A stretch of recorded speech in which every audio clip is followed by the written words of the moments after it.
Life and Lies of Boris Johnson, from the day he was born to the day he became Prime Minister. June 1964. Alexander Boris de Pfeffel Johnson is born in New York.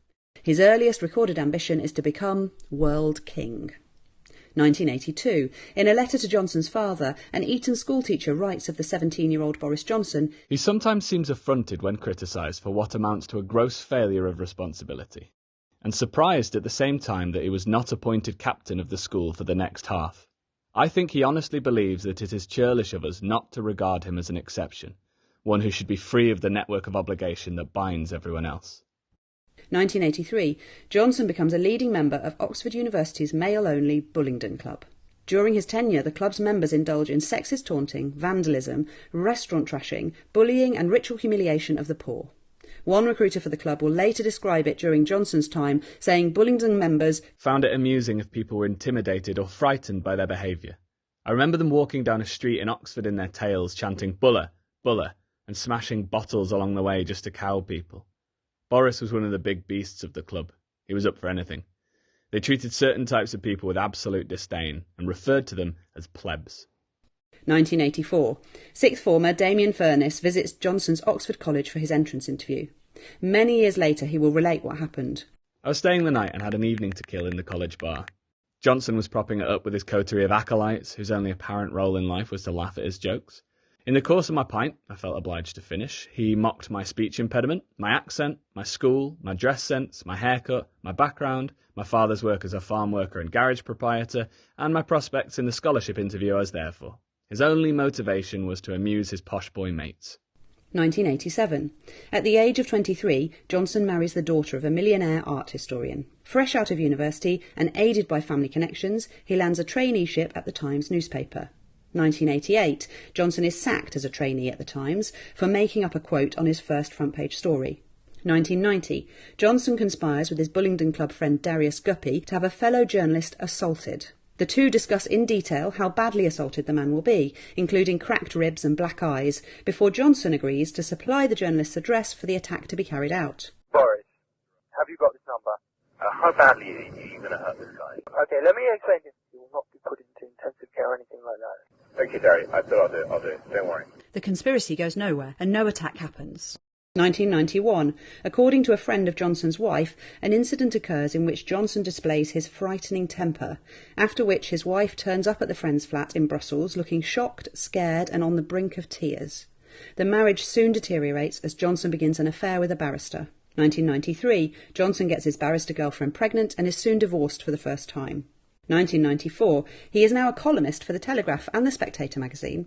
His columns include racially charged invective such as slamming Nelson Mandela for the, quote, tyranny of black majority rule in post-apartheid South Africa, and describing Chinese workers as, quote, puffing coolies.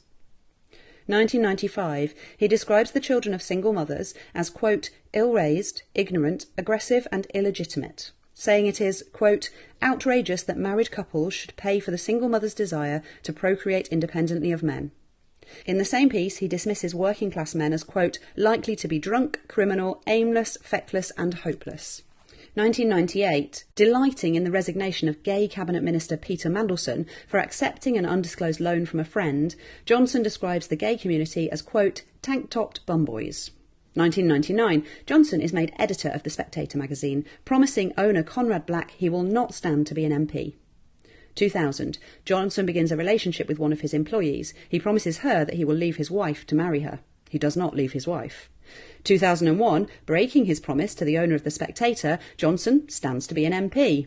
He now promises voters in Henley that if they vote for him he will step down as editor of The Spectator. That June, he becomes MP for Henley. He does not step down as editor of The Spectator. In a book he writes during the election campaign, Johnson compares equal marriage to a union between 3 men and a dog.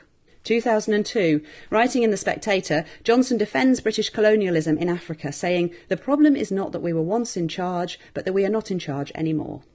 Left to their own devices, the natives would rely on nothing but the instant carbohydrate gratification of the plantain.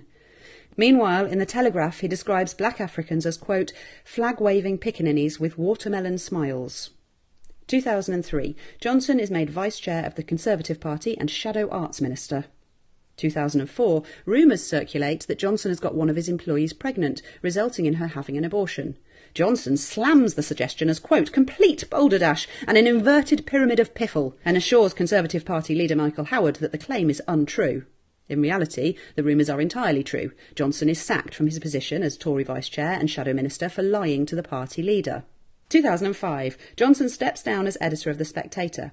Advising his successor on how to deal with a senior female colleague, he says, just pat her on the bottom and send her on her way. 2008, Johnson becomes Mayor of London. 2009, he fathers a child with an unpaid advisor to City Hall. 2013, the Court of Appeal throws out an injunction that has until now prevented Johnson being named as the father of the child. 3 judges rule that the public has a right to know about Johnson's, quote, reckless behaviour. By now, Johnson is having an affair with an American technology entrepreneur. Her company will receive £26,000 of public money while Johnson is mayor. She will later receive a £100,000 government grant intended for UK operating businesses, even after relocating to California the previous year. 2014, Johnson denies at least 17 times that he will stand as an MP while still in post as Mayor of London. 2015, Johnson stands as an MP while still in post as Mayor of London. 2016, hedging his bets, Johnson drafts 2 Brexit articles, one pro-Leave and the other pro-Remain. In his pro-Remain article, Johnson says the UK should remain, quote, intimately engaged in the EU, and that Brexit could cause an economic shock, the diminishing of Britain on the world stage and the breakup of the Union. 2 days later, Johnson announces he will be campaigning for Vote Leave. On June 23rd, Britain votes to leave the EU. Prime Minister David Cameron resigns. Johnson is the leading figure to replace him, but his leadership campaign soon implodes when his own campaign manager, Michael Gove, says that Johnson is, quote, not capable of leading the country. Instead, Cameron is succeeded by Theresa May. She makes Johnson Foreign Secretary. 2017, Johnson fails to impress in the role, making a series of dangerous gaffes. Most notably, he significantly undermines the legal case of Nazanin Zaghari Ratcliffe, a British Iranian held in Iran on charges of espionage. It will be a further 5 years before she is finally released. 2018, Johnson resigns as Foreign Secretary and returns to his £250,000 a year job as a columnist for the Daily Telegraph. He's soon using his column to label women who wear burqas as, quote, letterboxes. His brother Leo, who's married to a Muslim, slams Johnson for his, quote, bigotry. In the week following his outburst, Islamophobic incidents increase across the UK by almost 400%. Almost half of all reported in-person abuse directly references Boris Johnson or the language he used. Johnson is now having an affair with Carrie Symonds, a former communications director for the Conservative Party. Johnson and his wife will soon separate. 2019, police are called to Symonds' South London flat after reports of a serious altercation. Neighbours report hearing a woman screaming, followed by slamming and banging. Symonds is reportedly heard screaming at Johnson to, quote, get off me and get out of my flat.